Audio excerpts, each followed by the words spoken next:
I'm thrilled to welcome my fellow panelists for a conversation around the role of employee ownership in helping secure some of our most critical industries, a topic that has become only more important in the last several years.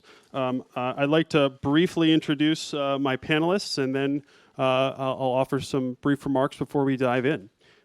First, we have Greg Graves, the former CEO of Burns & McDonnell, and also the author of Create Amazing. You can find copies of those books out front, and now you know what Greg looks like, so you can get an autograph. We also have Mike Garvey to his left, the former CEO of M7 Technologies outside of Youngstown, Ohio. Mike was originally going to drive from Youngstown this morning. I'm glad he didn't, because he might have spent more time waiting in line than he would have on the ride over. But we're glad to have Mike with us today from Youngstown. To my immediate left, we're joined by Fidan Kurtulus, who is a professor of economics at the University of Massachusetts Amherst.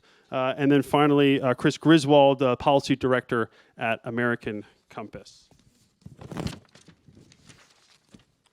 So, why are we having this conversation about critical industries and industrial strategy at an employee ownership event? And I thought I just wanted to briefly set the table that, as many of you in this room know, and those at home, we've been in this bipartisan moment of reindustrializing America, a shared bipartisan interest in reshoring American manufacturing, strengthening our supply chains, and particularly in this moment of macroeconomic volatility, we know as employee ownership advocates that employee-owned businesses aren't known empirically for their resilience benefits, and we have some scholarship here that can shed even more light on that.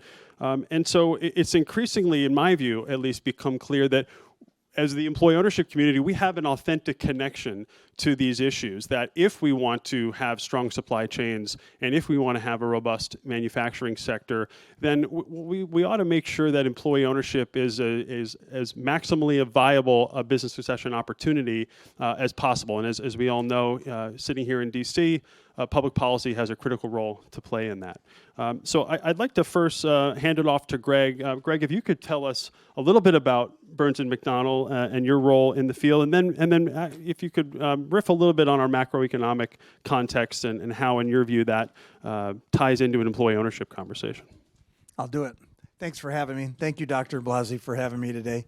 Burns & McDonnell became employee-owned at 88 years old. It was about 650 people, $30 million revenue, 3 offices across the U.S. 1 year later, it was 600 people, 83% in debt, and the price went down 37%. Tough times can be good for employee-owned companies, like it can be for good leaders, like it can be for good athletes, and maybe all of us.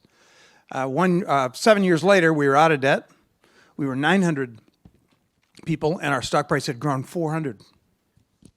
Tough times can be good things for employee-owned companies. I became the CEO of Burns & McDonnell in 2004. We were 1,500 people at the time, $300 million in revenue. All we really did in my time was cheerlead the hell out of it. Leadership matters in employee-owned companies, and it matters more than in other companies. Employee ownership has to be sold, and we sold it, and we sold it hard. And then we just let it go free. 13 years later, we were 6,500 people. We were $3 billion in revenue, and not once in 13 years did our return to our employee owners was less than 20%. So we grew employment 4x, we grew revenue 10x, and usually when you grow revenue 10x and cost 4x, that's really good for the owner. And it was really good for our owners. But all the success Burns & McDonnell had, going from 3 offices to 50 in that period of time and 3 other countries, it was only exactly what Dr. Joseph Blasi and the researchers at Rutgers predicted we would do. Our success was predictable.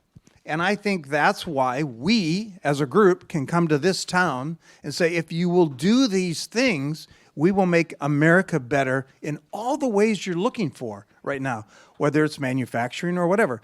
Rather than protect these companies through some means, why don't we look for ways to make them better, make them more global, make them more competitive?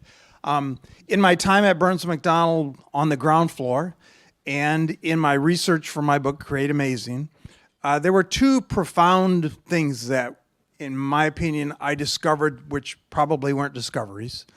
But one is that employee-owned companies will outperform our international competition over and over again, and will do it profoundly. So if that's what we're interested in this town, we have a great solution for that. Thomas Jefferson saw it in the harbors of the East Coast watching fishermen, and we can see it today in industry after industry after industry. Macroeconomically,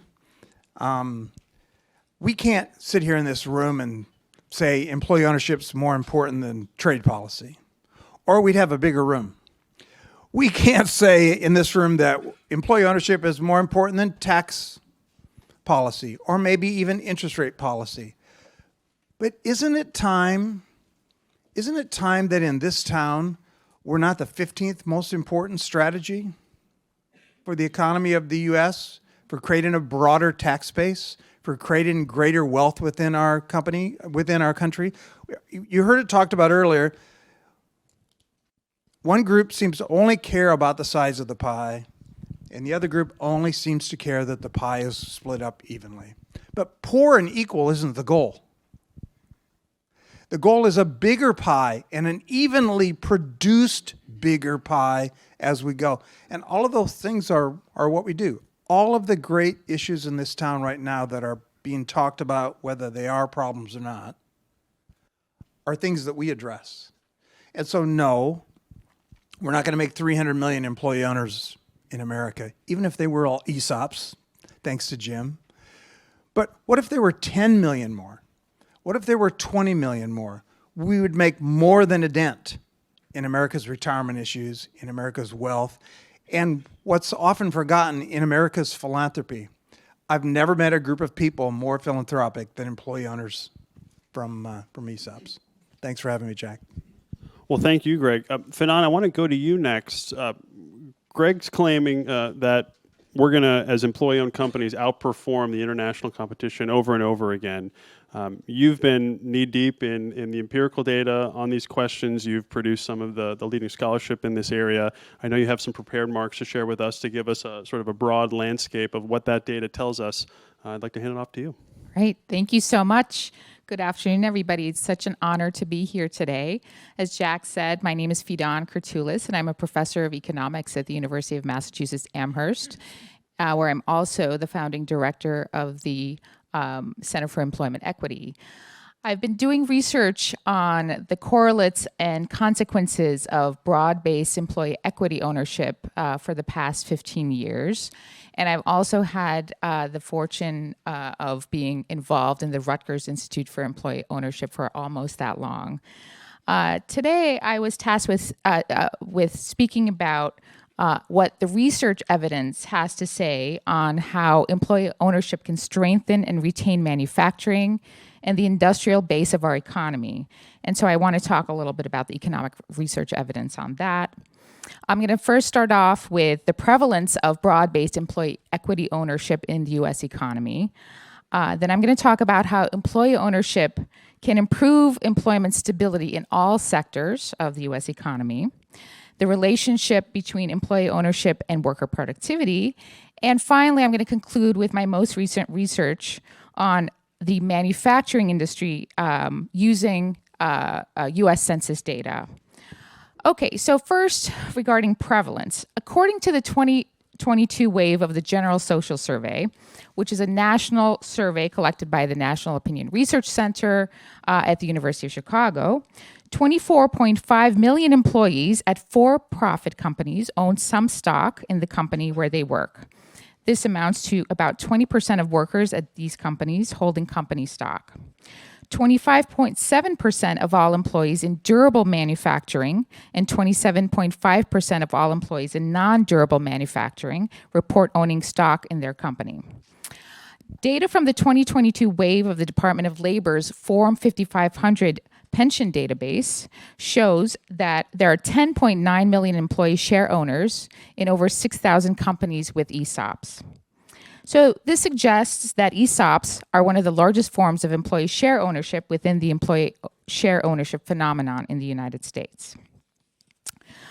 The 2022 Form 5500 also reveals that 2.5 million, or about 23% of these 10.9 million employees in the US, are in manufacturing firms. So we spent the morning and the first part of the afternoon hearing about anecdotal evidence on the benefits of employee ownership.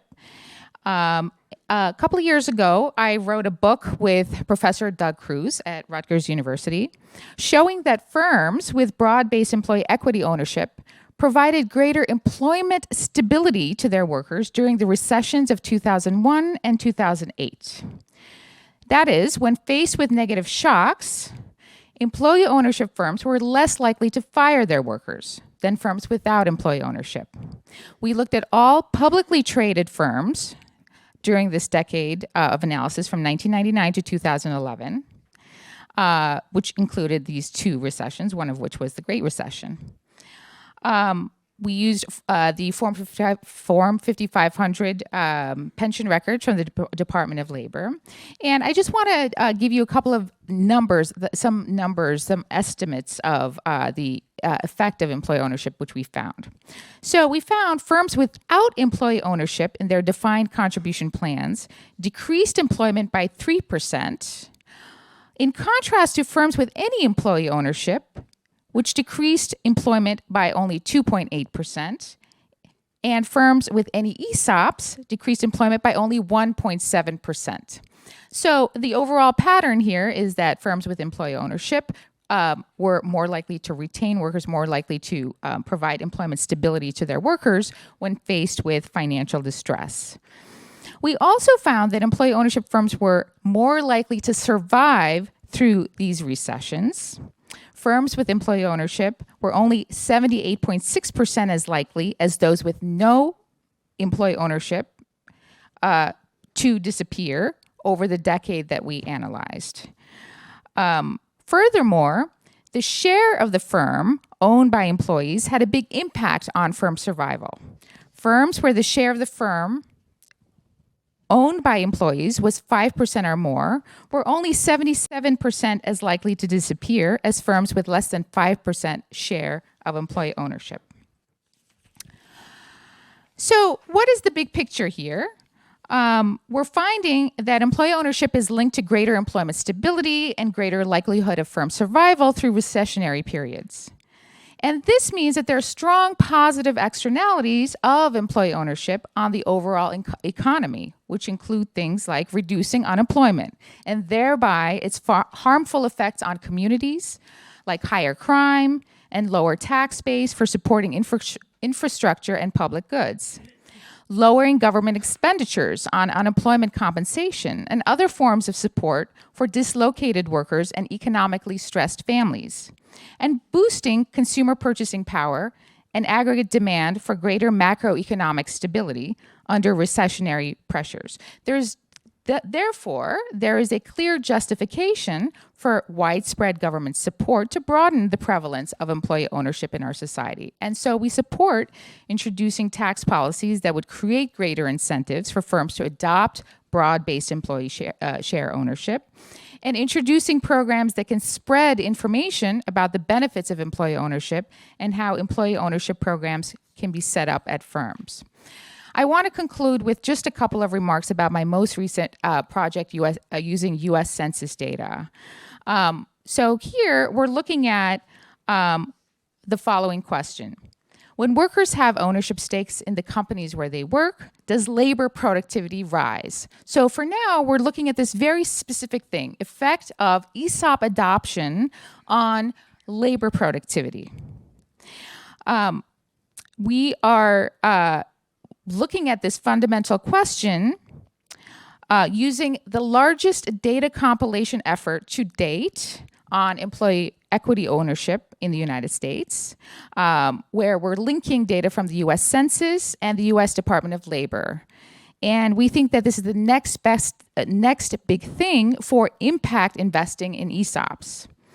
We link workplace level microdata from the US Census Management and Organizational Practices Survey, the US Longitudinal Business Database, the American Survey of Manufacturers, and the US Department of Labor's Form 5500 pension database. Because we're using confidential census data, we have to be very careful about what information we disclose. And there are a couple of results that have passed the census, U.S. Census's disclosure procedures. So I'm allowed to talk about them here. Specifically, we find that adopting an employee stock ownership plan is associated with a 10.7% increase in labor productivity from 2010 to 2015. This amounts to an average increase of 2.14% per year. This is very significant. Furthermore, a $100,000 increase in ESOP assets per active employee is associated with 6.47% increase in labor productivity. We also look at management practices at these workplaces and find that high-performance workplace practices go hand in hand with the efficacy of broad-based employee ownership. Many of these results have previously been shown in other studies, but not using this very detailed census data that we now have access to. Thank you very much.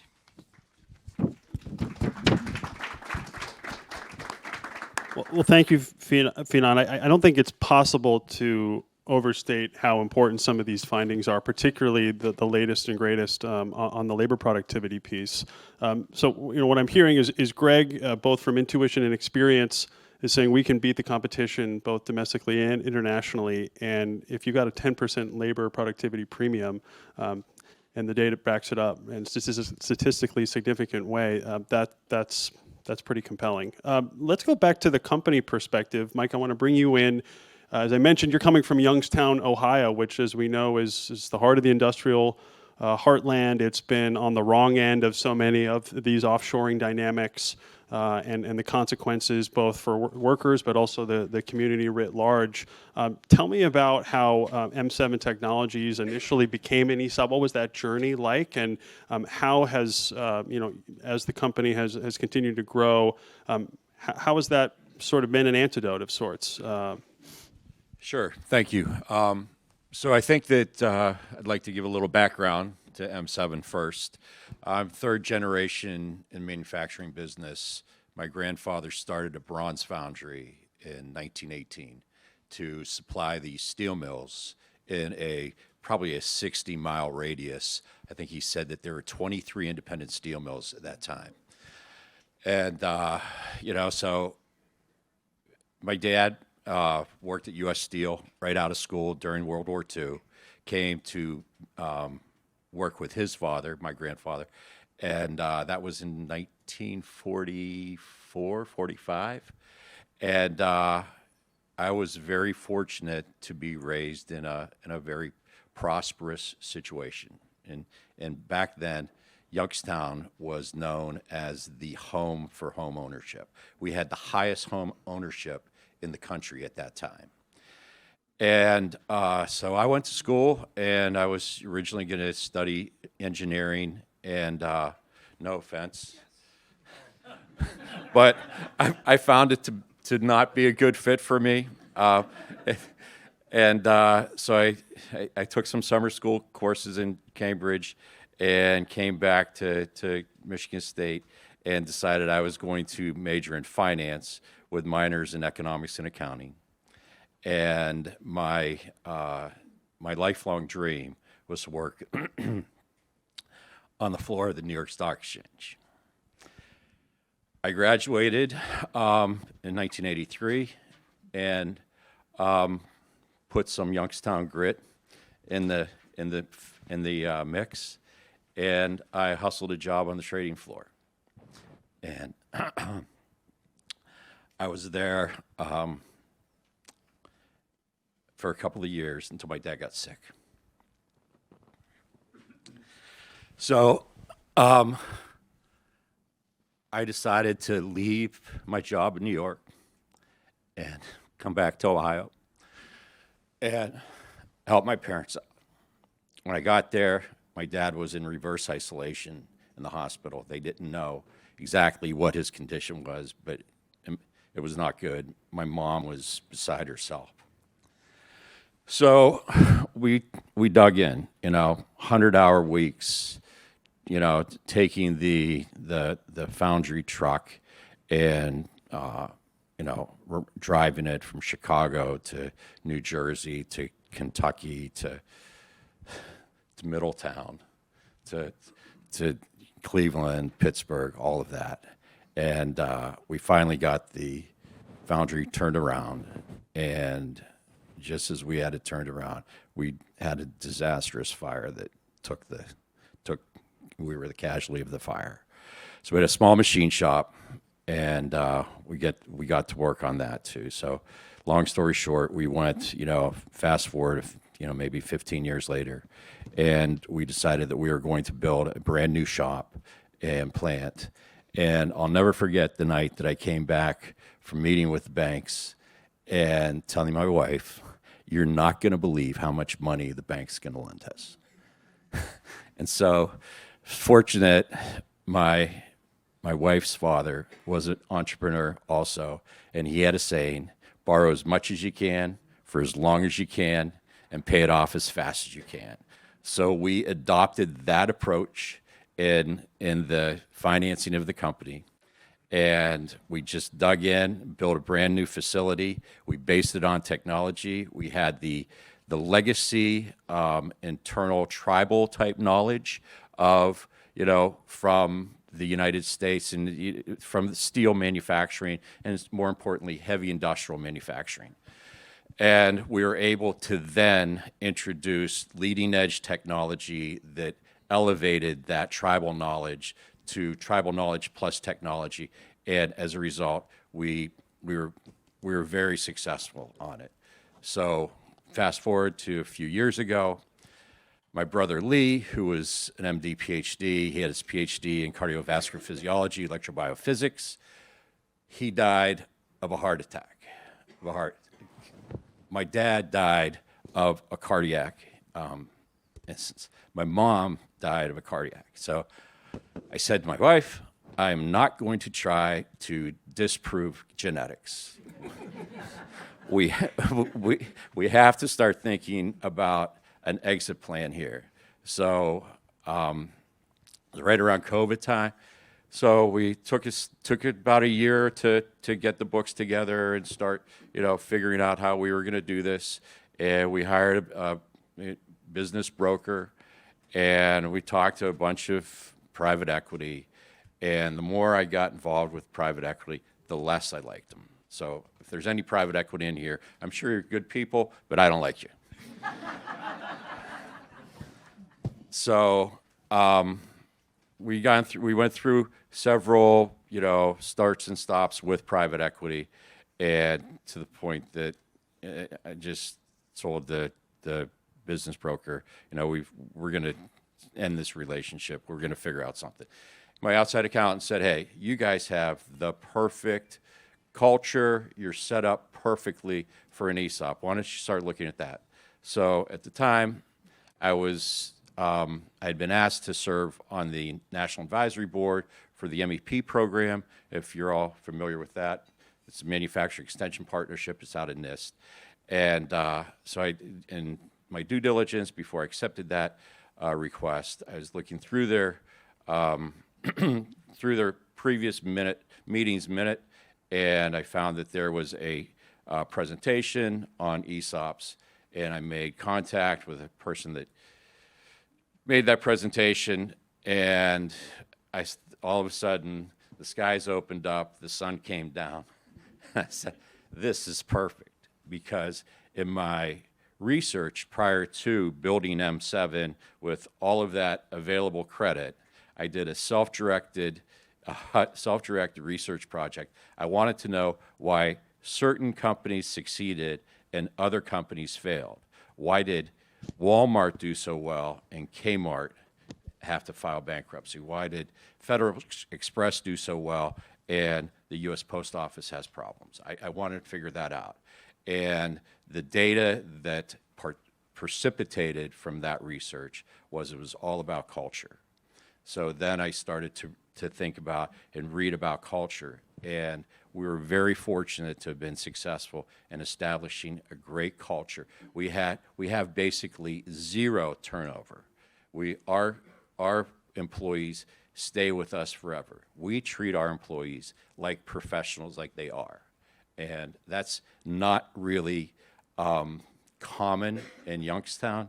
You know, Youngstown's a gritty, you know, hardcore community. They've been through a lot of difficulties, and so they tend to, you know, everybody's in it for themselves and things like that. And we wanted to disprove that, and I think we did that very well.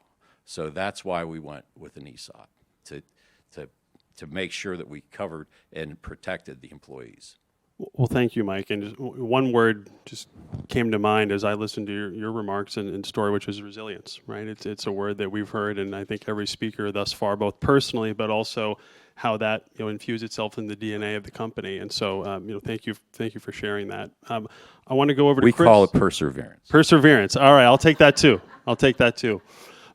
So we've heard from a couple of, from the leadership perspective, Chris, we've heard from the academic perspective. You've given a whole lot of time from a policy analysis standpoint in your writing and thinking around, as part of this broader project of how do we reindustrialize and become productive again, what's the role of the American worker in that project? And in particular, what's the role of technology and in the intersection of technology and automation with the American worker? And I'd be curious if you could share some of your thinking around those issues and how employee ownership sort of scrambles the equation in some positive ways. Yeah, thank you so much for having me. I would love to turn this just into a session where we bash private equity, but I don't think they're going to be happy if we do that. Let's roll. Let's do. I think one of the things that struck me just listening to all three of you speak about culture, about enhanced labor productivity. I don't know. I'm sure you can't reveal yet why that is or what the thesis is, but I have to assume at least part of it is due to employee satisfaction and employees being more engaged. And that's about how employees feel, about how workers feel, what they believe about their relationship to their employer, what they believe about their relationship to the American economy. I think that's reflected in your comments about culture as well. And I think that has everything to do with this larger project of reindustrialization that we're facing in this political moment, I think quite rightly. You mentioned earlier that, why is employee ownership, secondary to like trade policy, for example. I would argue, I think can be and should be very much related to these major questions that we're facing right now about tariffs and what they are for and whether they will help reshore manufacturing. American politics right now is dominated by the question of did we make a mistake in offshoring production? It seems like the consensus is yes. And should we do something to undo that? It seems like the bipartisan consensus is also yes. I think that's right. And one of the things that you see in the political debate, I think, is a lot of bad arguments for why manufacturing matters. And I want to drill down on that a little bit and then connect the dots.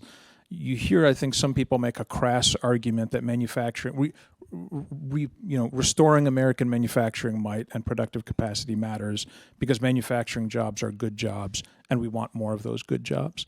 I think it's a mistake because nostalgia for the kind of assembly line jobs of the 50s is not the argument here.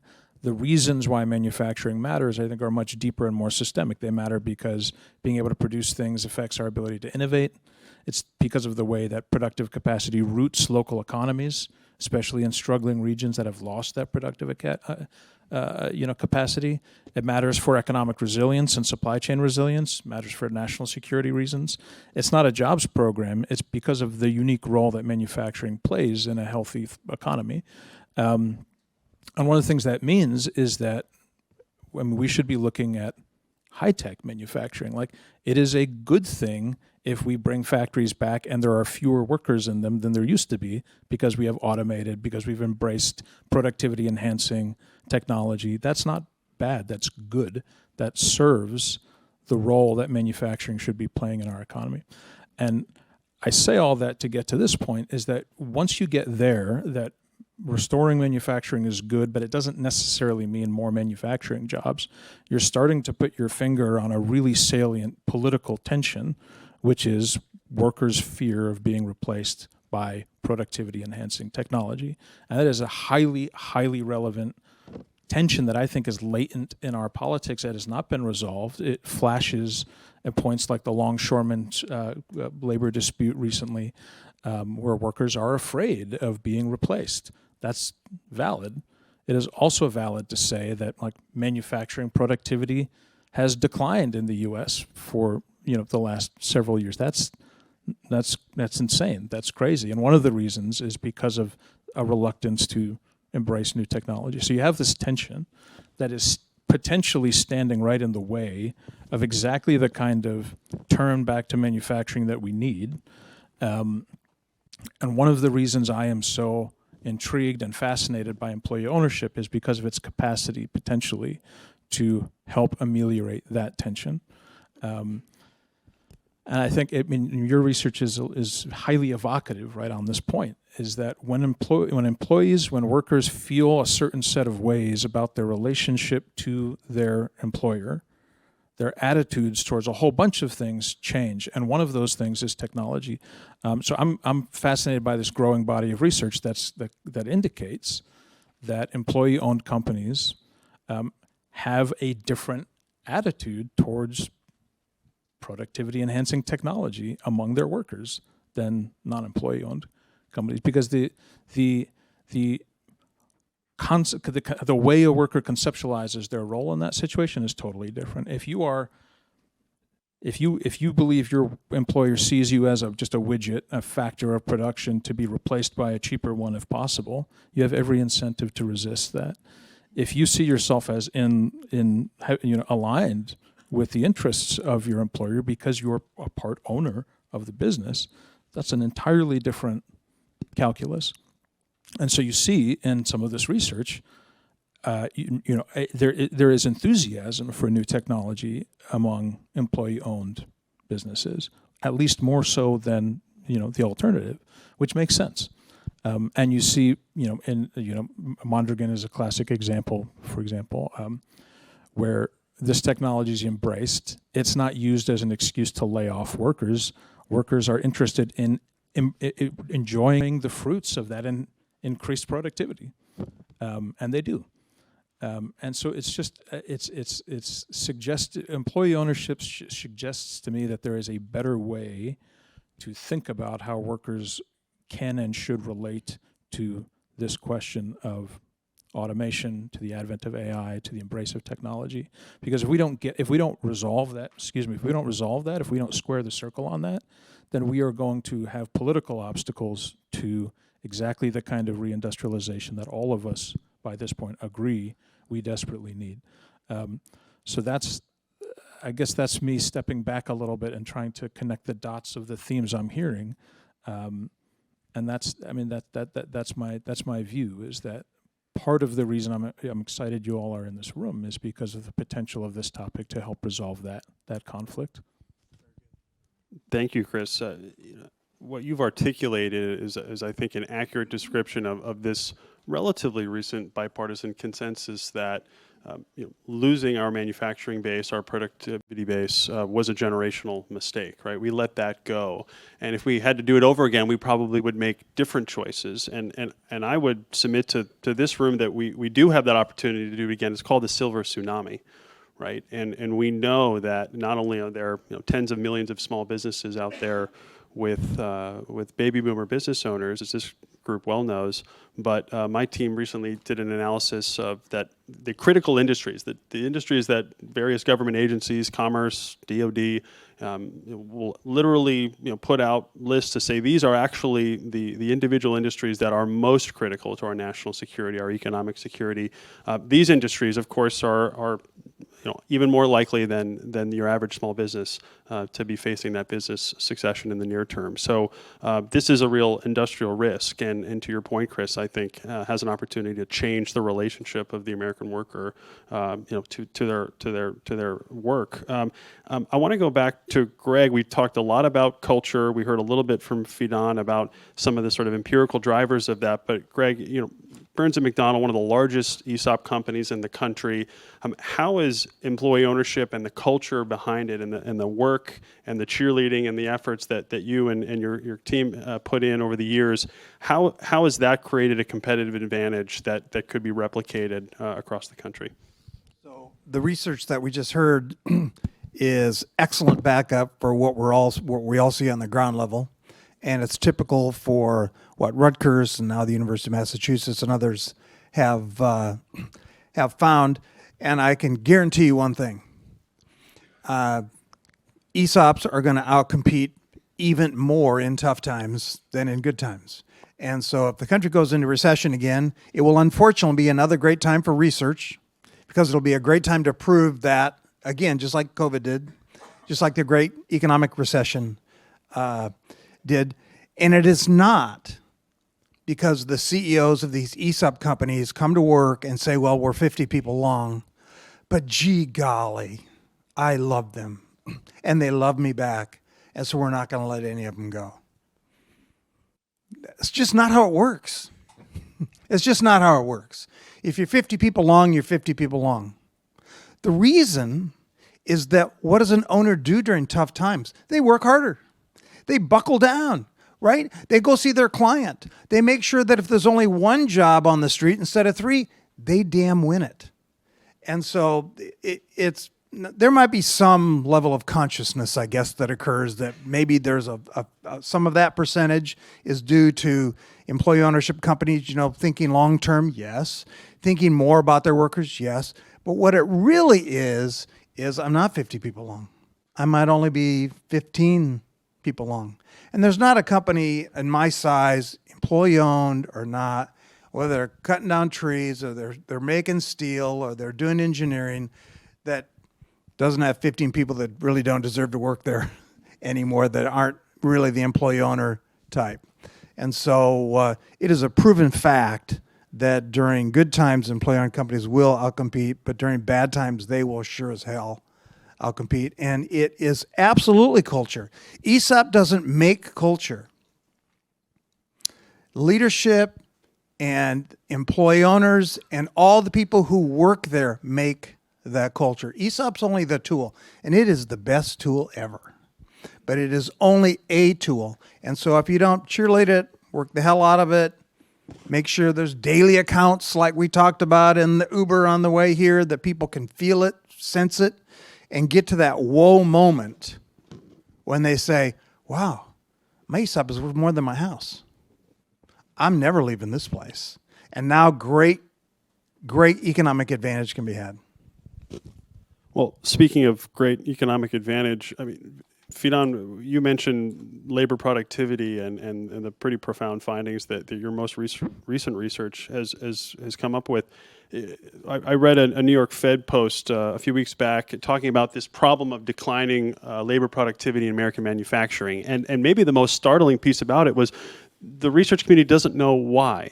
What is the source of this decline in productivity? There's a whole bunch of different theories, and certainly, Fidan, your research doesn't necessarily answer your question. What I do think that it does is offer a potential part of this solution, and I'm curious to what extent some of these questions came up in your research and some of the implications for employee ownership as a contribution to this larger national security and industrial security question. So there is the empirical finding that over all sectors, labor productivity has been declining in the United States. But to the extent that ESOPs and employee ownership can elevate productivity in all sectors, which is something that we find, it is it is of interest and can potentially curb this decline cross sector of labor productivity. I don't really have very much to say about what sectors, differentially benefit more from it, unfortunately. But what we can say that it can be a factor to, a countervailing factor to this declining labor productivity in the long run in the United States. And thank you for that, Fidan. I think it's important not only to talk about labor productivity, but for whom, right? Who is the beneficiary ultimately of that productivity? And I think we know empirically that labor share of that productivity has historically been stagnant. In a world where, Youngstown firms that were offshored, over the last several decades, right? The productivity overall may have gone up, but the outcomes for your region, Mike, and the workforce in those areas, weren't benefiting from that. So we're sitting here in Washington D.C. What would you say to policymakers, Mike, looking to right some of those errors in previous policy actions or inactions in many cases, and how the experience of M7 and what you've been able to accomplish in Youngstown would inform how we might think differently? Sure. So some of the suggestions I might have is based on workers' pride. Workers love to take pride in what they do. When they take pride in what they do, they become very prosperous in the community. And that then derives tax dollars that can be applied to whatever challenges that community has at the time. So I would strongly suggest that any of the roadblocks to ESOP be addressed. There should be possibly a path towards perfectness, but I think that there's some low-hanging fruit. And first thing we can talk about is financial help with them, and not in giving them that, but maybe lending them that. And if there was a pool that was available, especially for, and I don't know, bad things against you guys, you big guys. I'm the little guy. I'm the freshman in the class here. I would say that it's the smaller ESOPs that the current owners would like to turn over to their employees to help give them that opportunity. Because right now, I know several people in the Youngstown area that are of my lineage, and they're looking for the perfect exit plan, and they don't like carrying a lot of that. So they will submit themselves to private equity. Private equity will be in there for 2 to 3 years and shut that down and move on. So it's a gateway to surviving these, the communities. Since we're coming up on time, I'll love to go around the panel and offer the same question, starting with you, Fidan. Having been very evocative in terms of some of the findings that you've put together of late. What are the implications? What, again, sitting here in D.C., should we be communicating to policymakers around these findings, and how that needs to be part of a bipartisan strategy to deal with these issues? Well, I think what we're doing here is disseminating information about the the benefits of employee ownership. I think many people, many companies, many politicians don't know these benefits. So one of the most important things we can do is have a forum like this to disseminate this information, both from nationally representative data, what are the averages, say, of the effects of employee ownership, but also the wonderful stories from individual firms. And I think, as I mentioned, these point to the positive externalities for the economy as a whole of employee ownership in terms of reducing unemployment, reducing crime, increasing the tax base, increasing consumer spending, and so government policies like tax incentives for firms to adopt ESOPs and are tools that will facilitate these greater macroeconomic benefits. So. Thank you, Fidan. Chris, I'll go to you. You routinely engage with policymakers, and your organization, American Compass, has been uniquely influential, particularly in the conservative movement, on moving the needle on many of these questions.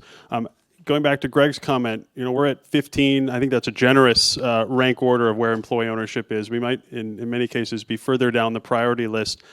How would you talk about employee ownership to increase the priority level and to try to create some of these real linkages that are empirically backed on how to bring employee ownership closer to the center of the conversation? I think tying it to these big picture politically salient questions is really important. Like, what does this mean for how we think about trade policy for reindustrialization? I think is useful. But even more broadly, there's something I think unique about employee ownership. I'm not sure what the right word is. I was about to say spiritually. That's the wrong word. But I mean, the American worker feels disenfranchised generally, just across the board in the economy. That is part of why we are in a populist moment, because people are fed up with the status quo. They're fed up with feeling like they don't have a voice. And what's perhaps most compelling to me is the lessons that policymakers can learn by looking at the effects of employee ownership. Like, if you want a case study of how things can be different, give employees an actual, literal, financial, legal sense of ownership and watch how that affects this broader, deeper sense of ownership and enfranchisement in the economy and, for that matter, in American society, and learn something from it. Not only should we do things like address the specific roadblocks to employee ownership, like I agree with you. I mean, it's an insane situation when private equity can swoop in and just undersell with a cash deal or something. And I know, Jack, you've worked on important legislation to address that. I think that's important. But it's also important to elevate the lessons of employee ownership into all these other policy spaces. It should affect how you think about labor policy. It should affect how you think about all these policy issues. When workers feel like they have a voice, like they have a stake, all of these questions play out differently for the better. Chris, I chuckled because when you said we need to give workers a real, tangible, financial, actual legal piece of ownership, I'm reminded Michael Corey sitting up here in the front row about Web Industries. That is a famous anecdote where one of their machine operators was asked by Labor Secretary Robert Reich in the 90s, or Reich had said, we need to give workers a sense of ownership, and to which this employee owner said, a sense of ownership is kind of like getting a sense of lunch. There is a difference. Greg, why don't you close this out? There's a lot of positivity in this room, a lot of constructive thinkers, but can't escape the fact that we are in some really uncertain market environment and volatility macroeconomically, not just here but all over the world. What's our path forward? How can employee ownership be a part of the solution? When I turned 65, I started reading books on longevity. I'm not sure why. And my favorite one, the number 2 rule is don't do anything stupid. And don't ski the black slopes if you should be on the bunny slopes, right? Don't drink and drive, et cetera, because then you'll just get yourself killed and it won't matter how healthy you ate. And so when I talk to friends of mine who are in Congress, and they ask about employee ownership, because the subject, of course, always comes up, as I say, rule 1, don't do anything stupid. Don't allow some short-term budget thinker get in our way of doing the right thing for America. But you can't just stop there, right? Number 2, what they can do to help our cause is there aren't many guys like this. A lot of people get to this point and say, okay, who's the highest bidder? We heard that talked about earlier. And fiduciarily, it's pretty hard not to take the highest bidder. It's hard not to do the right thing by who's the highest bidder over time. And we all know the answer to that, especially in this room. Dr. Blasey and team have proved it over and over again. The highest bidder over time is the employee. They will outwork and outcompete and outperform anybody else. They will pay the money back, and then boom. My favorite quote from my book, Amazon.com, $25, of which the author gets $3. Thank you, Amazon. Is that I had a billionaire friend of mine say, the problem with employee ownership is Burns McDonnell won't produce any billionaires. I said, for everyone we don't, we produce 1,000 millionaires. And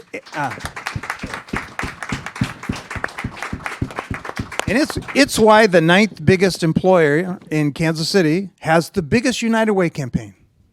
And the 15th biggest employer in Kansas City, another employee-owned firm, has the 2nd biggest United Way campaign. Why is that? These people appreciate their newfound wealth more than anything that what you've done for them. If we want America to be a more just place, right, we start with the worker. But we make them earn it. We make them sweat it out. We make them come to work, and then they have to come to work again tomorrow.